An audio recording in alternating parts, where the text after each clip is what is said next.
Porque la palabra de Dios es viva y eficaz, y más cortante que toda espada de dos filos, y penetra hasta partir el alma y el espíritu, las coyunturas y los tuétanos, y discierne los pensamientos y las intenciones del corazón. ¿Cuántos pueden esta mañana reconocer que la palabra de Dios es viva y que tiene autoridad? Y como autoridad es nuestra principal autoridad, por así decirlo de nuevo, y principio, como regla de fe, como norma en nuestra iglesia, ¿verdad? Y en la congregación de la iglesia debiera ser la palabra de Dios. Todo lo demás es complementario, todo lo demás es secundario, pero es la palabra de Dios la que debe enseñarse, la que debe transmitirse y la que debe de predicarse. Esta semana estuve haciendo mi última intervención del año en la unidad pastoral de la ciudad y estuve hablando acerca de la predicación guiada por el Espíritu Santo. La predicación guiada por el Espíritu Santo, una autodependencia absoluta del Espíritu de Dios para la labor que nos toca realizar como pastores semana tras semana. Porque no es cualquier cosa, hermano, transmitir la palabra de Dios a la congregación, ya que la congregación está completa y está de alguna manera, hermanos, es una reunión de santos, una reunión de gente especial que Dios está congregando. Por tanto, la predicación no puede ser algo liviano, sino que tiene que ser algo hecho con mucha responsabilidad. Así que los que somos predicadores tenemos una tremenda responsabilidad. No es llegar y pararse y decir así ha dicho Jehová o así dice Jehová, no. Hay una responsabilidad grande que no podemos nosotros desconocer como predicadores, y de esa forma también yo le transmitía a más de 50 pastores este miércoles que estuvimos reunidos.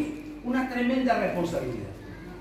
Una madre llevaba a su niño al colegio y la maestra pregunta en una de esas reuniones que ellos hacen con los niños, no sé cómo le llamarán, donde tienen un tiempo de aspersión, un tiempo donde se dispersan, ¿verdad?, en la sala y comienzan a conversar. Entonces la maestra dice a cada uno de los niños: a ver, muchachos, ¿qué es lo que quiere ser usted cuando sea grande? Y comenzaron algunos a decir: yo quiero ser doctor, yo quiero ser abogado. Otro que iba a la iglesia y dijo: yo quiero ser pastor. ¡Wow! ¡Qué bueno que quieres ser pastor! ¿Y por qué tú quieres ser pastor? Porque quiero tener tiempo libre. Miren el vago ese. Supieran ustedes todo el tiempo que yo tengo. Supiera la iglesia todo el tiempo que demanda la congregación y todo lo que es el trabajo ministerial. Yo me bajo el día domingo después de haber predicado el sermón y me voy a casa pensando y estoy almorzando y ya preocupado por el sermón del próximo domingo. Y así me lo paso semana tras semana, 52 sermones, y no me enfermo, predico en el año. Llevo 30 años predicando, ¿sabes qué supone? El rápido ya la sacó, ¿no? Como 1200 sermones he predicado en mi vida. Y aún no se me acaba la Biblia.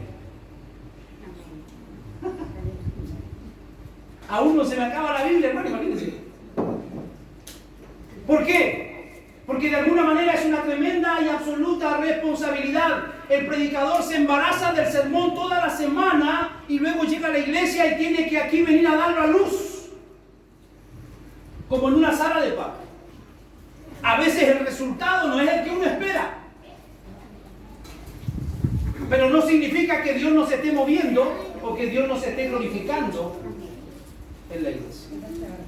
De alguna manera todos nosotros dependemos absolutamente del Espíritu Santo más que en nuestra preparación teológica. Porque como predicadores, como pastores, como teólogos, tenemos ciertas facilidades. Tenemos cierta, de alguna manera, gracia que Dios nos ha dado, pero no podemos olvidarnos y dejar de lado la dependencia del Espíritu Santo, porque de tal manera, diría lo que dijo el apóstol Pablo, seríamos como un metal que resuena o como un címbalo que retiñe, que serviría solo para hacer ruido. Y muchas veces eso es lo que hay en las iglesias, hermano. Solo ruido. Pero no hay vida, no hay dirección, no hay una palabra de parte del Señor que la gente pueda terminar diciendo, el pastor hoy día me habló, alguien le contó lo que yo estoy haciendo. Alguien le contó lo que está pasando en mi casa. No, nadie lo ha contado. Es el Señor el que está hablando y el que está administrando su vida a través de su palabra. Y esa debiera ser la labor y ese debiera ser el objetivo de cada predicador, hermano. Llegar a hacer glorificado el nombre del Señor a través de lo que nosotros exponemos. Predicar es una tarea que demanda mucho esfuerzo y que puede llegar a veces a ser abrumadora. A veces se pone, hermano, un poco difícil, porque dedicas horas y horas al estudio de la Escritura. Y yo le he dicho a ustedes más de alguna oportunidad, hermano, venga a la iglesia los días jueves, porque los presbíteros preparan su enseñanza, sus sermones los días jueves, y cuando usted no viene no le está dando importancia a todo el tiempo que ellos tuvieron en estudio para preparar su enseñanza. Tremendos sermones hemos escuchado el día jueves, hermano, aquí habiendo menos hermanos que hoy. Hemos sido muy bendecidos. Así que dedicamos horas al estudio de la palabra, el significado, para llegar al significado del texto bíblico. Después de predicar el día del Señor, terminamos exhaustos y tal vez un poco frustrados porque el sermón no dio el resultado que nosotros queríamos. ¿Sabe usted que la definición de locura consiste en hacer lo mismo una y otra vez esperando resultados diferentes? Escuchen lo que le estoy diciendo. Locura es hacer una y otra vez lo mismo queriendo tener un resultado diferente. ¿Va a tener un resultado diferente haciendo siempre lo mismo? No. Es locura. Predicar es similar, porque vamos una y otra vez repitiendo, vamos una y otra vez predicando, vamos una y otra vez enseñando, señalando, hermano, fortaleciendo, y a veces no se logran objetivos y a veces no se logran resultados. Entonces muchos van quedando a medio camino y muchos se van cansando a veces de la obra ministerial, porque no se ven resultados, porque no se ve avance, porque no se ve cambio. Pero decía un pastor y teólogo, ¿sabes en cuál es el tiempo más difícil para un predicador? Los 50 primeros años que predica. O sea, toda la vida. Toda la vida. Porque a veces hay tanta indiferencia en la iglesia. A veces veis las caras y que te quieren comer. Veis las caras y sabéis que te están colando y te están filtrando. Y todo eso lo enfrenta al predicador. Yo tengo años predicando. Conozco cada gesto, cada movimiento y cada cosa que la gente hace. Es un poquito difícil que a mí me puedan engañar así de fácil. Le digo siempre a mi hija, basta solo con mirar a los ojos y su reacción y uno se da cuenta enseguida. Pero aún así, hermano, hay una absoluta dependencia del poder de Dios en lo que nosotros realizamos. Stott dice, estamos en un mundo aparentemente que no está dispuesto a escuchar o que no tiene intenciones de hacerlo. Enfrentamos una sociedad donde nadie quiere escuchar a nadie, ya no queremos ni escuchar a los políticos. Usted sabe con qué le van a salir. No queremos escuchar absolutamente a nadie, muchas veces, hermano, porque todo lo que de alguna forma se va dando vuelta en el mundo tiene esa misma esencia, el engaño, la burla, de alguna manera tratar, hermano, de ganar favor y hacer muchas cosas, hermano, y eso se mueve en el mundo. Y a veces, hermano, el secreto esencial para nosotros es que podamos depender absolutamente del poder del Espíritu Santo para que podamos obtener resultados poderosos de la predicación. ¿Y por qué? Porque la palabra del Señor tiene poder y es viva y es eficaz. Dice por ahí un escritor bíblico que la fuerza del universo se mueve por la palabra de Dios. Y yo le encuentro toda lógica. Todo el universo está sostenido y se mueve por la palabra de Dios. Entonces, si yo soy un ministro de la palabra de Dios, tengo que saber y balancear lo que yo estoy haciendo. Porque no es cualquier cosa lo que se está enseñando. ¿Por qué insistir predicando y esforzarnos por llevar cada vez a un mundo que no parece estar interesado en escucharnos? Si yo lo mando a usted ahora mismo con un parlante y un micrófono a la Plaza Bicentenario y usted va a estar predicando ahí, la gente pasa, lo mira y dice, está loco, y nadie se interesa en sentarse a escucharte. Y esa es la realidad del mundo que nos ha tocado vivir, y le ha tocado vivir a mucha gente, y le ha tocado vivir también a nuestros primeros apóstoles. Podríamos responder, ¿por qué Dios nos ordena seguir predicando? Esa es la respuesta correcta. Pablo le ordena a Timoteo, inspirado por el Espíritu, que predique la palabra. Vaya a 2 de Timoteo capítulo 4, verso 2.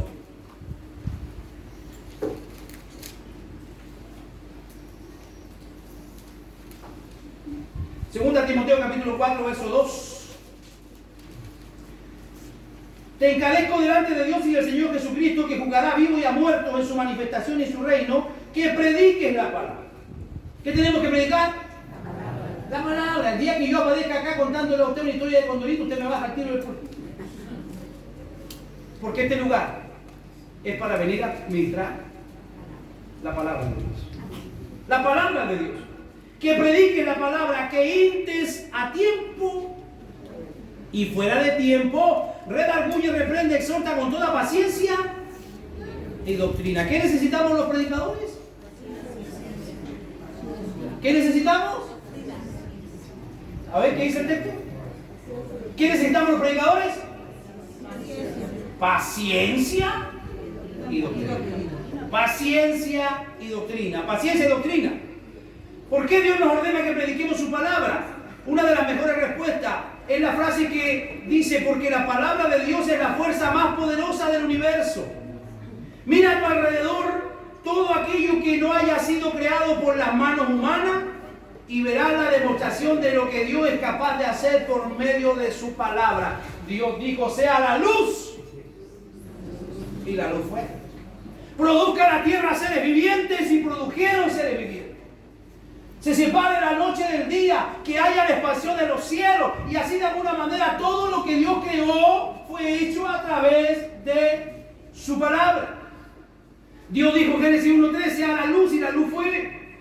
Y Él habló una cantidad ilimitada de seres y cosas que las llamó a la existencia. Y todo lo que usted hoy día ve, producto de la creación, fue creado por la palabra de Dios, hermano. Todo lo que usted ve donde no está la mano del hombre fue creado por la palabra de Dios. El salmista entendió esto en el Salmo 33:6. Por la palabra de Jehová fueron hechos los cielos, y todo el ejército de ellos por el aliento de su boca. Y el gran capítulo de la fe del Nuevo Testamento, Hebreos 11, afirma por la fe, Hebreos 11, afirma que por la fe entendemos haber sido constituido el universo por la palabra de Dios, de modo que lo que se ve fue hecho de lo que no se veía. Hebreos 11. Ex nihilo, como se conoce en el mundo teológico. Ex nihilo fue creado de la nada. El apóstol Pedro añade que los cielos y la tierra que fueron formados por la palabra de Dios son preservados por esta misma palabra. Segunda de Pedro 3, del 6 al 7.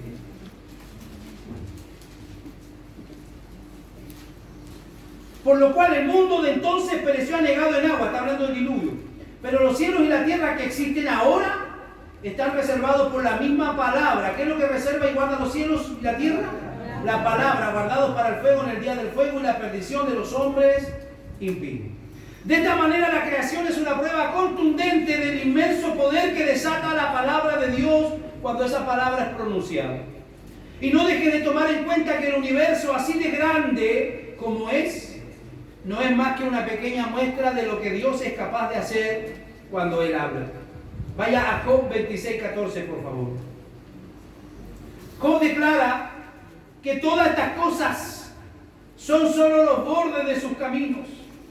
Y cuán leve es el susurro que hemos oído de Él. Pero el trueno de su poder, ¿quién lo puede comprender?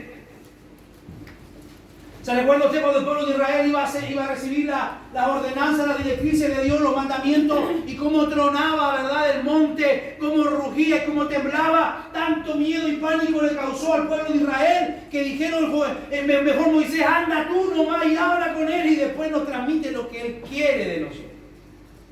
Porque realmente al poder de la palabra de Dios, hermano, pueden suceder cosas extraordinarias. Dios se comunica con el hombre. ¿Y cómo lo hace? ¿Cómo se comunica Dios con nosotros? ¿Cómo lo hace? Por medio de su palabra. Dios se comunica con nosotros por medio de su palabra. Por eso es que es importante que se nos entregue cada día palabra, hermano, en la congregación. Que se nos entregue la dirección del Señor. Aunque Dios se revela a través de la creación, como lo dice del Salmo 19, ¿verdad? No nos olvidamos de eso, que Dios se revela también a través de la creación. Pero esa revelación no nos trae salvación. Esa revelación exalta la gloria de Dios. Salmo 19. Los cielos cuentan la gloria de Dios y el firmamento anuncia la obra de sus manos. Pero aún así, hermanos, Dios no dejó a Adán y Eva libres de su propio razonamiento para que trataran de interpretar lo que Él había creado, sino que Dios decide hablarles. Y eso lo tenemos ahí en Génesis capítulo 2, versículo 15. Aún así, cuando son creación de Dios, aún cuando Dios está allí, con ellos mismos también hay una relación y también Dios tiene que hablarle a cada uno de ellos. ¿Qué dice Génesis 2, 15 al 17? Tomó pues Jehová Dios al hombre y lo puso en el huerto de él para que lo labrase y lo guardase. Y mandó Jehová Dios al hombre diciendo: de todo árbol del huerto podrás comer. O sea, no lo deja ahí, hermano, de alguna manera a la soledad, a ver qué pasa, sino que Dios les da directrices que ellos tienen que cumplir. Nosotros sabemos, ¿verdad?, que ellos deciden y desobedecen la palabra de Dios. Adán y Eva escuchan la voz de Dios en el huerto de Edén y debían responder con adoración y obediencia. Lamentablemente tú y yo sabemos que eso no pasó mucho tiempo sin que otro intérprete de la realidad entrara en escena. Y en ese momento él pudo haber tomado la decisión de guardar silencio y dejar al hombre rebelde perdido en su condenación. Cuando el hombre y la mujer deciden desobedecerle a Dios, perfectamente Dios se podía haber lavado las manos como Pilato y haber dicho: bueno, ustedes obedecieron, ahora vea qué es lo que hacen. Pero aún así Dios no los dejó, sino que Dios le hizo oír su voz una vez más. ¿Qué es lo que dice el capítulo 3, verso? Hay una historia ahí del verso 9 al 19. Pero le resumo. ¿Y qué es lo que dice? Que Dios le hace la promesa de que traería a un Salvador. De que traería a un Salvador que aplastaría la cabeza de la serpiente del enemigo y que ella le heriría cada vez en el carcañal. Aun cuando Adán y Eva desobedecen en el huerto, Dios no los deja sin direcciones. Dios le dice: yo le voy a preparar un Salvador que va a venir a redimir lo que ustedes han hecho, la desobediencia y el pecado. Les enviaría un Redentor nacido de mujer, un ser humano que habría de ser y que habría de herir mortalmente la cabeza del enemigo. También Dios, a través de su pueblo, lo llama, lo aparta por el poder de su palabra. Génesis 12, del 1 al 3.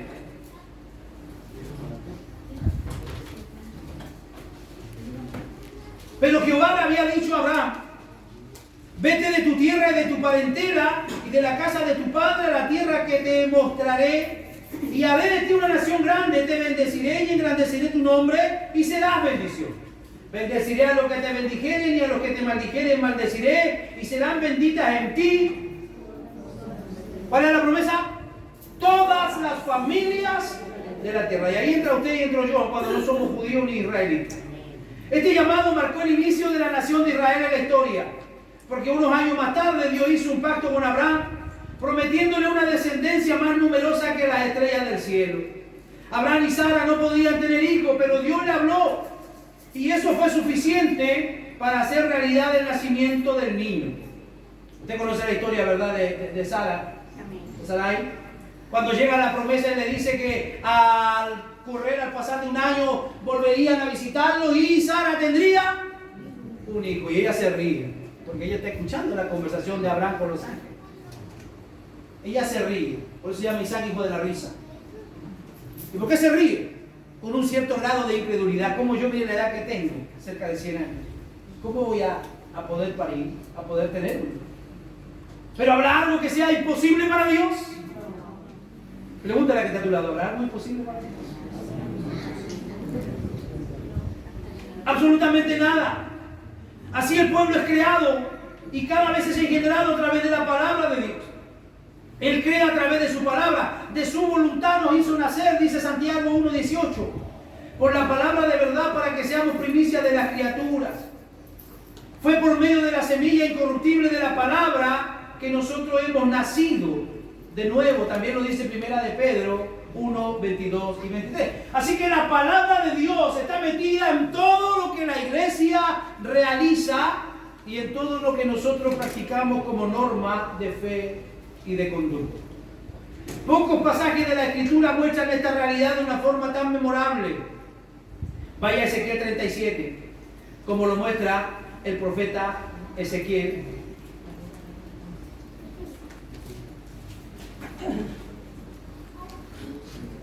Capítulo 37. Ahí hay una escritura que nos lleva a nosotros a la reflexión. Capítulo 37, verso 1 y verso 2. La mano de Jehová vino sobre mí y me llevó en el espíritu de Jehová y me puso en medio de un valle que estaba lleno de huesos. Y me hizo pasar cerca de ellos por todo el derredor, y he aquí que eran muchísimos sobre la faz del campo, y por cierto secos en gran manera. Y me dijo: hijo de hombre, ¿vivirán estos huesos? Y le dije: Señor Jehová, tú lo sabes. Ezequiel estaba en una época de exilio. Dios le mostró una visión tan terrible de la condición de Israel en la que se encontraba espiritualmente en un momento de la historia. Esta es una escena de total desolación, hermanos. Es como un gran campo de batalla lleno de cadáveres, sin un solo sobreviviente en lo que el profeta estaba observando. No había un solo sobreviviente que pudiera enterrar los cuerpos de los camaradas. ¿Cuántos alguna vez aquí han visto las imágenes de las fosas comunes de los campos de concentración de la Segunda Guerra Mundial? ¿Ha visto usted alguna vez imágenes de los campos de concentración? ¿Cómo iban tirando y echando en fosas comunes verdaderas cerros y columnas de personas muertas, personas deshojadas, personas abandonadas? Si alguna vez viste una escena así, bueno, lo que el profeta Ezequiel está viendo aquí es algo similar. Le está presentando al Señor un valle lleno de huesos secos, y seco, dice el profeta, en gran manera. Y luego Dios le lanza una pregunta: Ezequiel, ¿tú crees que estos huesos pueden vivir? Ezequiel razona en su interior, y yo creo que dice: está medio difícil.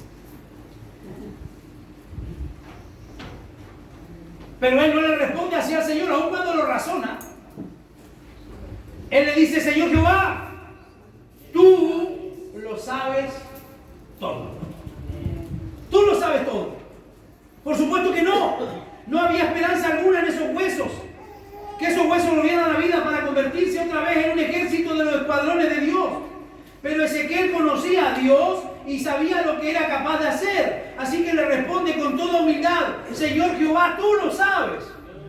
Es imposible que esos huesos volvieran a la vida a menos que Dios interviniera con su poder, y eso es precisamente lo que Dios decide hacer. Un valle lleno de huesos secos no tiene vida y necesita que el dador de la vida se manifieste sobre ellos.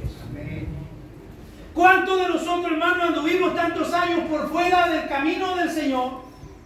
¿Cuántos de nosotros anduvimos tantos años lejos de la ciudadanía de Dios, lejos de pertenecer a la familia de la fe? Y éramos igual como este valle lleno de huesos secos.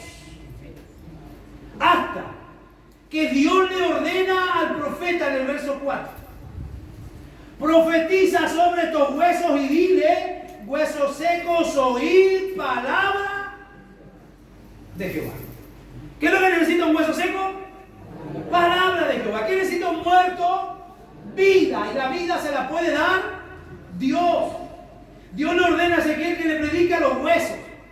aún estaban secos en gran manera. Estos huesos escucharían la voz de Dios si Él decidía hablarle a través del profeta. Mire, Dios podía haber levantado esos huesos de la nada. Con un chasquido en sus dedos Dios podía levantar ese valle lleno de huesos secos. Pero ¿qué es lo que Dios dice? Le dice al profeta que profetice. Que profetice. Y ahí es donde entramos nosotros. Y no es que le diga que usted sea un profeta o que nos vamos a creer profeta, sino que le estoy diciendo que para que otros puedan recibir vida, tú y yo tenemos que transmitir la palabra de Dios. Diría alguien, ese pega el pastor que le meta un par de sermones más asumiendo siempre que ya predicado.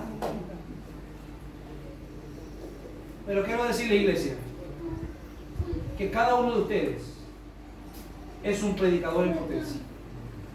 No lo logré convencer. Cada uno de ustedes es un predicador en potencia. Cada uno de ustedes es una atalaya. Que si usted, lo digo siempre, yo uso este ejemplo porque este ejemplo estremece. Que si usted va pasando por fuera de una casa y ve que esa casa se está incendiando, usted se va a quedar brazos cruzados afuera mirando que lleguen los bomberos. ¿Qué es lo que hace usted? ¿Ah?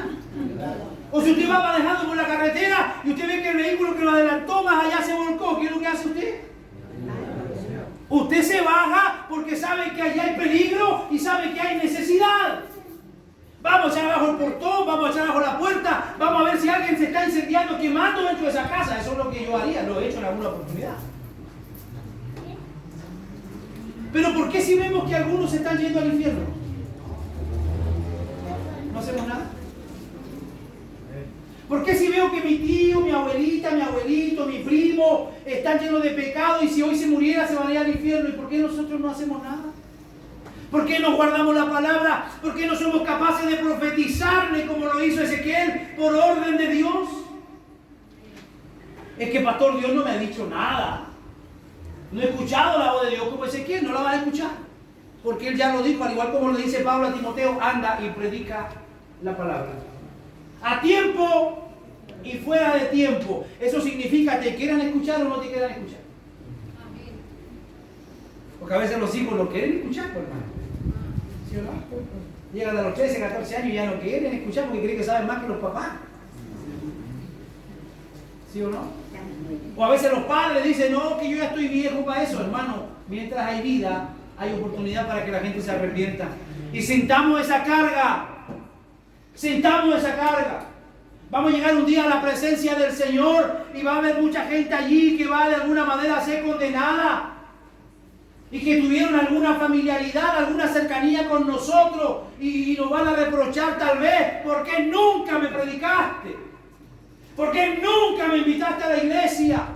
¿Por qué nunca me dijiste que tenía que arrepentirme? ¿Qué sentido tiene predicarle a un valle lleno de huesos? Póngase usted en el lugar de Ezequiel. ¿Le predicaría a usted a un valle lleno de huesos secos? ¿Vendría usted a predicar un día miércoles en la tarde con la iglesia vacía y le predicaría a usted a la silla vacía? ¿Lo haría? No. Es como de locos. Pero si Dios te lo ordena,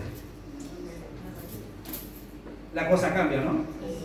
Si Dios lo ordena, la cosa cambia. Y yo sé que muchos de ustedes han sentido en su corazón hablarle a alguien y no lo han hecho. Sé que ese fue un golpe fuerte. Me da vergüenza. Se va a reír. Me va a rechazar. Pablo dice a Timoteo, predícale a tiempo, fuera de tiempo. Te escuchen o no quieran escucharte, pero tú desligas tu responsabilidad de ser una atalaya y de predicar la palabra del Señor. Mira lo que hace en el versículo 7 al 10. Profeticé pues como me fue mandado. Y hubo un ruido mientras yo profetizaba. Y aquí un temblor y los huesos se juntaron, cada hueso con su hueso. Y miré y aquí tendones sobre ellos y carne subió y la piel cubrió por encima de ellos. Pero no había en ellos espíritu. Y me dijo, profetiza al espíritu. Profetiza, hijo de hombre, y di al espíritu, así ha dicho Jehová el Señor. Espíritu ven de los cuatro vientos y sopla sobre estos huesos y vivirán. Y profeticé como me había mandado, y entró espíritu en ellos, y vivieron y estuvieron sobre sus pies un ejército grande en gran manera. ¿Qué es lo que necesitamos que se produzca a través de la palabra de Dios? Que el Espíritu Santo pueda entrar en la vida de la gente. La pega que hacemos los predicadores es llevar la palabra hasta sus oídos. Todos ustedes en este momento están escuchando el mismo sermón. Pero ¿por qué algunos crecen y otros no? ¿Por qué algunos obedecen y otros no obedecen el sermón? Porque es el Espíritu Santo el que lleva desde tus oídos a tu corazón. Y eso ya no depende de mí. Por muy buen predicador que sea, no depende de mí. Depende absolutamente del Espíritu Santo de Dios. Este grupo de huesos se convirtió ahora en un gran ejército. Este es probablemente el cuadro más dramático que encontramos en toda la Escritura. Y otro cuadro parecido es el que le tocó a Noé. ¿Qué predicador más frustrado que Noé? 120 años predicando. Y no se convirtió en ninguno.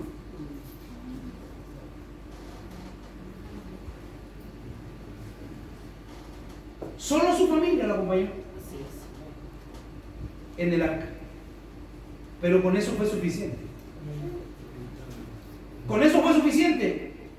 Porque con ello lograron de nuevo poblar, ¿verdad?, la tierra y obedecer y llevar el propósito de Dios adelante, hermanos. ¿Cuánto creen que es importante la familia? Es muy importante. Es el primer lugar donde pastoreamos y donde ministramos.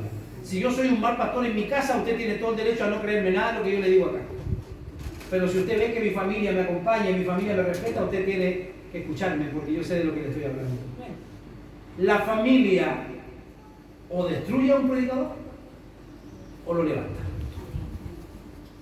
He visto a mucho buen predicador. Yo empecé predicando a los 18 años, viajando por el mundo, a los 18 años. Y he conocido a muchos predicadores. Yo mismo tuve compañeros predicadores conmigo, pero que por causa de la familia no pudieron seguir predicando. Así que la familia es importante, hermanos. El primer lugar donde usted pastorea es su familia. La primera preocupación que tenemos es nuestra familia. Y ellos son los que el día de mañana van a dar testimonio de nuestro ministerio. Así que imagínense, Noé solamente logró llevar a su familia. 120 años predicando y ninguno de sus vecinos, ninguno de los que estaban allí. Al contrario, se burlaban de él. Al contrario, se reían de él. Ezequiel se sentía desalentado al ver el poco impacto visible de su ministerio. Meses y meses llamando al pueblo al arrepentimiento. Si usted lee el libro de Ezequiel, usted se va a dar cuenta que Dios usa a Ezequiel de muchas maneras, de muchas formas.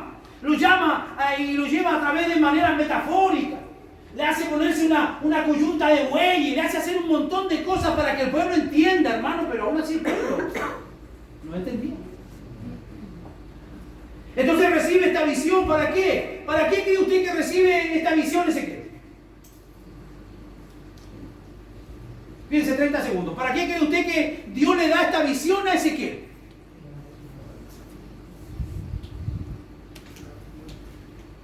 ¿Qué le dice su teología a usted? ¿Para qué cree usted que Dios le da esta visión a Ezequiel? Por la fe. Por la fe, por ahí voy, por ahí. ¿Para qué cree usted que le da? Para fortalecerlo, para animarlo, para devolverle confianza, porque él veía que por mucho que profetizaba y predicaba, su ministerio no estaba causando impacto. Entonces lo tenemos a Ezequiel un poquito desanimado y Dios le muestra esta visión. ¿Cuál era el propósito? Que Ezequiel no se olvidara que el poder era de Dios y que Dios le podía dar vida aún a esa multitud de huesos que estaban muertos y secos. Así que mira que está a su lado, dígale ánimo.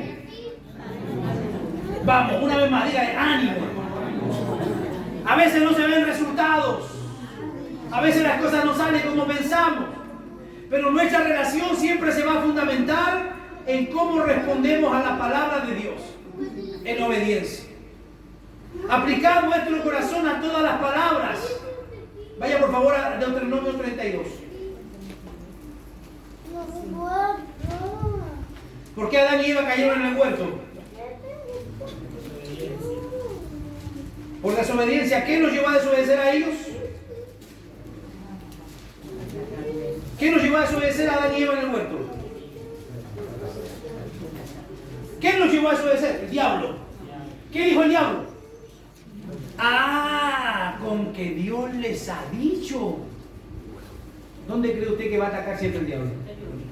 La palabra de Dios. La palabra de Dios. ¿Y por qué cree usted que el diablo va a atacar siempre la palabra de Dios? Porque en la palabra hay poder. Si yo la obedezco, Dios me va a bendecir. Y si yo la desobedezco, no puedo esperar nada bueno. Y eso el diablo lo sabe. Así que el único interesado con que tú desobedezcas es el diablo. Y si tú eres un desobediente, le estás haciendo fácil la pega al diablo. ¿Qué dice Deuteronomio 32, 46 y 47? Y les dijo: aplicad vuestro corazón a todas las palabras que yo testifico hoy, para que la mandéis ¿a quién? Ahí está la familia. A vuestros hijos, a fin de que cuiden de cumplir todas las palabras de esta ley. ¿Por qué? Porque os es cosa vana. Porque no es cosa vana, es vuestra vida. ¿Qué es lo que es la palabra para nosotros? Vida. Nuestra vida. Y por medio de esta ley haréis prolongar vuestros días sobre la tierra a donde vais pasando el Jordán para tomar posesión de ella. En la medida en que la palabra del Señor es aplicada a nuestra familia, vamos a ver la bendición de Dios sobre nuestros hijos, sobre nuestros nietos y sobre nuestros bisnietos. ¿Cuánto lo creen? Amén. Amén. Yo no quisiera partir de la presencia del Señor sabiendo que mi nieto está lejos del camino del Señor. Eso no me daría paz y tranquilidad para partir de la presencia del Señor. Por eso es importante, hermano, hagamos bien la pega. Uno de los sermones más registrados en el libro de Deuteronomio se enfatiza el enorme privilegio que Dios le había concedido a la nación de Israel. Deuteronomio capítulo 4, versos 33 al 36. ¿Ha oído pueblo alguno la palabra de Dios? Hablando del medio del fuego, como tú la has oído sin perecer. Ahí está. Está Moisés hablándole al pueblo. Moisés podría aquí ocupar el escenario, Moisés podía ocupar la tarima para hablar al pueblo de bendiciones, para hablarle de prosperidad, para hablarle de muchas cosas. Pero ¿sabe qué ocupa el tiempo Moisés? En recordarles la importancia de obedecer a la palabra de Dios. ¿Ha oído pueblo alguno la voz de Dios? Le está diciendo, ¿ustedes saben si Dios le ha hablado a algún otro pueblo? Eso es lo que está diciendo. ¿Ha hablado en medio del fuego como tú has oído sin perecer? ¿O ha intentado Dios venir a tomar para sí una nación de en medio de otra nación? Con pruebas, con señales, con milagros y con guerra y mano poderosa y brazo extendido, y ha hecho aterradores como todo lo que hizo con vosotros, vuestro Dios en Egipto, ante sus ojos. A ti te fue mostrado para que supiese que Jehová es Dios y no hay otro Dios fuera de él. Desde los cielos te hizo oír su voz. ¿Para qué? Para enseñarte. Y sobre la tierra te mostró su gran fuego y has oído sus palabras en medio del fuego. Moisés había guiado al pueblo durante 40 años y ahora se encontraba al otro lado del Jordán, a punto de entrar a la tierra prometida. Como líder de la nación, cualquiera esperaría que los adiestrara militarmente para la empresa que tenían por delante. Pero lo que hizo Moisés, en cambio, fue recordarle que ellos eran la única nación del planeta que había escuchado la voz de Dios. Y los judíos siempre se sintieron soberbios y altivos por eso. Porque fueron la única nación a través de la cual fluyó y corrió la gracia de Dios. Y la escritura que nosotros tenemos hoy viene a través de ellos. Entonces Moisés les está recordando aquí. Dios ha hablado y deben escuchar y obedecer. Y este era un asunto de vital importancia. La supervivencia de la nación depende de escuchar y obedecer a Dios. ¿Y usted cree que eso está obsoleto? Pastor, eso era para el pueblo de Israel. Una nación que no escucha y no obedece la palabra de Dios es una nación que va directo al caos. Por eso, hermano, nos da lo mismo por quién votar el otro domingo. Nos da lo mismo. Porque una nación que no está dispuesta a los preceptos, a las leyes morales de Dios, va a ir de mal en peor. Es solo por medio de la palabra encarnada que Dios puede llegar a ser conocido tal cual es, y solo por medio de esa palabra encarnada que podemos relacionarnos con Él. Él dijo: yo soy el camino, yo soy la verdad y yo soy la vida, y nadie va al Padre si no es por Él. ¿Qué dice 1 Timoteo 2:5, por favor?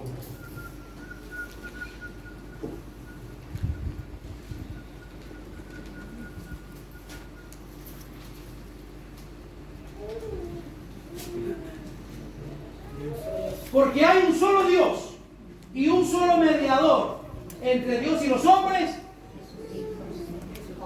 Léanos el texto, por favor. Porque hay un solo Dios y un solo mediador entre Dios y los hombres, Jesucristo hombre. Hace algunas semanas salió una de las últimas herejías que están circulando en redes sociales, de un pastor predicador chileno que dice que Dios es un Dios cuatridimensional, que es el Dios creador, Jehová, el Hijo y el Espíritu Santo. Y eso lo compone y lo llaman ellos la familia celestial. Yo no sé de cuál se fumó, de dónde lo sacó, pero es algo absolutamente herético. La iglesia por años y por siglos ha enseñado y ha defendido la doctrina de la Trinidad. Y la Trinidad es una doctrina, hermano, que no fue instaurada y que no fue estudiada, seleccionada por algunos pastorcitos. Hubieron teólogos de peso y de renombre que estuvieron en el concilio cuando ello fue dictaminado y cuando ello fue decidido. Hoy día no puede aparecer cualquiera por ahí levantado de la nada diciendo cualquier cosa. Y lo peor, hermano, es que usa las redes sociales, así que mucho cuidado con lo que se escucha. Mucho cuidado con lo que se está enseñando y lo que se está hablando. Este mismo personaje también apareció diciendo que Jesús, los días que estuvo allí en la tumba, fue y estuvo en el lago de fuego. Y que ahí prácticamente se estuvo quemando por 3 días y 3 noches para que tú y yo no vayamos a parar al lago de fuego. Él se fue al lago de fuego. No sé tampoco de dónde sacó esa cuestión. Pero cuidado con eso. Me preguntaban esta semana ahí cuando tuve reunión pastoral de este tema, y la verdad que me dejó sorprendido tanta ignorancia, hermanos. Y ¿sabe qué? No tiene una iglesia de 50, 60 personas como nosotros. Hay miles de personas que nos siguen y siguen ese tipo de burradas. Eso es terrible. Absolutamente herético, fuera de lo que es la palabra de Dios. Es por medio de la palabra que Dios puede llegar a ser conocido. En estos postreros días Dios nos ha hablado por el Hijo, como dice el escritor de Hebreos, capítulo 1, versos 1 y 2. Jesús provee al mismo tiempo revelación, mediación, porque ambos conceptos se encuentran relacionados. Y ya voy terminando. ¿Por qué Dios ha hablado? Nosotros hoy tenemos que seguir predicando. La predicación existe porque Dios ha hablado y porque Él actúa a través de su palabra. ¿Cuántos de ustedes han visto que Dios actúa a través de su palabra? Amén. Amén. En la casa no hay bendición porque yo dejo la Biblia del Salmo 91 todas las noches abierta. Si alguno lo hace, no lo haga más, eso es superstición. El Salmo 91 tiene poder cuando yo lo comienzo a leer. Cuando yo comienzo a leer el Salmo, ¿ha leído usted alguna vez el Salmo 91? Cuando uno comienza a leer el Salmo 91 se empieza a erizar los pelos. A mí me pasa, se empieza a erizar los pelos. Porque el Salmo 91 es un salmo poderoso, pero para ser leído y para ser de alguna manera transmitido, no para que esté abierto en la mesa del libro. La palabra tiene poder cuando tú y yo la comenzamos a proclamar, pero una vez que se adueña de nosotros la convicción de que Dios actúa, no podemos hacer otra cosa que hablar nosotros también, pero solo para que su voz pueda ser escuchada en la exposición de su palabra. Amós capítulo 3, verso 8.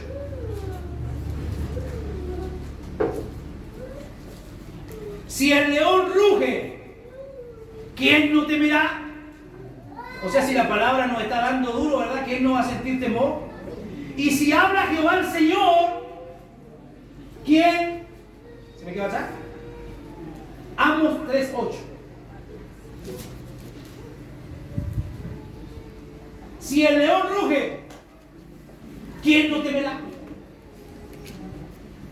se incomoda a veces la iglesia con el sermón. ¿Alguien le contó al pastor? Nadie le contó. O el día jueves cuando los presbíteros están hablando de santidad, de entrega, todo eso, alguien va con el chisme. No, Dios nos conoce, hermano. Si el león ruge, ¿quién no temerá? Y si habla Jehová el Señor, ¿quién no profetizará?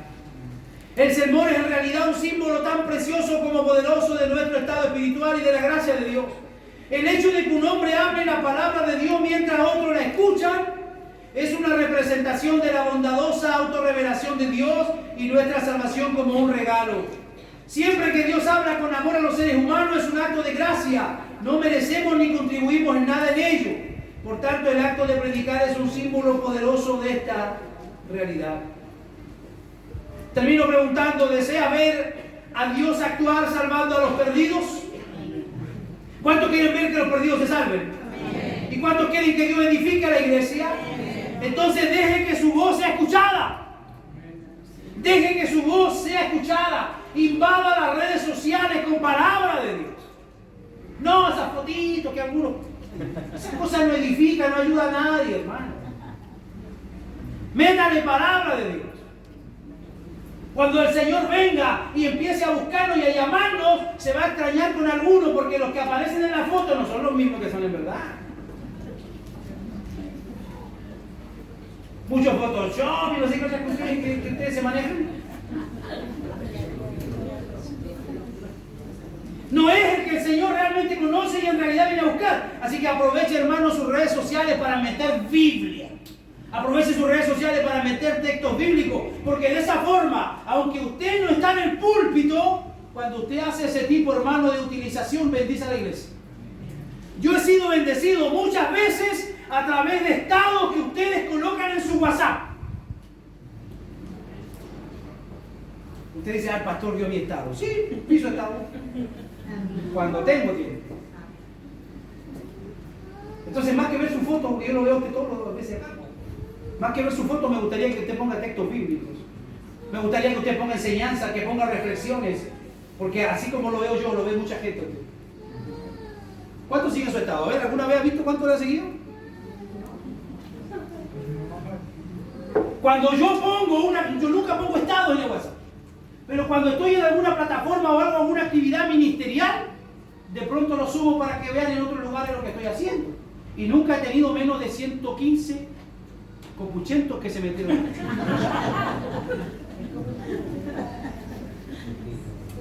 Imagínense 115 personas que lean un texto bíblico que usted conoce. Así que desde mañana me voy a levantar y revisar todo lo que está hablando. No, hermano, usted es libre de hacer lo que usted quiera. Usted es libre de usar sus redes sociales como usted quiera, pero sí nosotros no llegamos a entender a tanta gente que impactamos a través de nuestras redes sociales.